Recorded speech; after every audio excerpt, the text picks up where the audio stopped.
Mas gusto kong namamalengke ng maaga sa tuwing bibili ako ng mga stock naming ulam. Bukod sa sariwa pa ang mga mabibili sa palengke kapag maaga ako nagpupunta, hindi pa mainit dahil pasikat pa lang si Haring Araw. At saka isa pa, ang bilis lang din kasing maubos ng mga tinda ni friend na mga karne. Pag nagpunta ako ng alas 8, tsak na wala na akong aabutan. At saka mas marami ka pang magagawang gawain kapag maaga kang natapos sa pamimili. Kagaya ko na may naghihintay pa sa aking mga boteng urungin dahil sa mga pinagdedehan ng 2 bata. Gusto ko, maaga kong natatapos lahat para may time pa ako para sa ibang bagay na pwede ko pang isingit na gawin.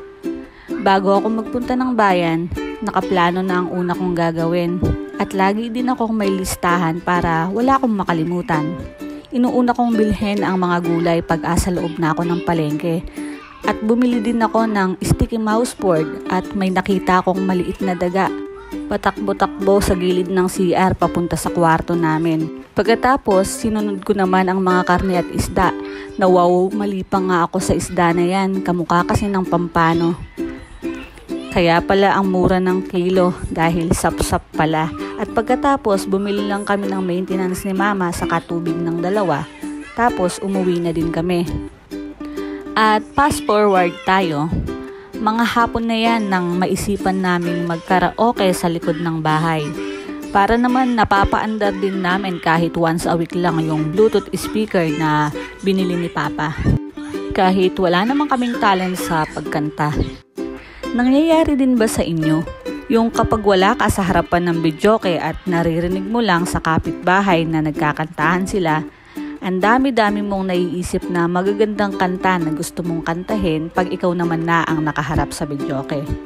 Pero kapag nangyayari na nasa harapan mo na yung mic at songbook, bigla ka namang nablablangko at wala kang maisip na magandang kakantahin. Parang nawawalang bagay lang din na kapag kailangan mo, ayaw magpakita. Pero kapag naman di mo kailangan, pakalat-kalat. Kaya ang masasabi ko na lang, isulat na lang natin agad sa papel o kaya sa mga cellphone natin pag may nagandahan tayong mga kanta para meron na agad tayong list, di ba?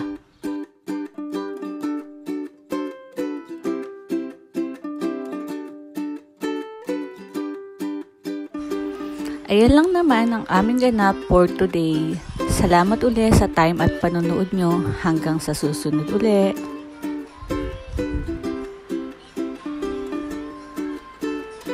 Bye for now.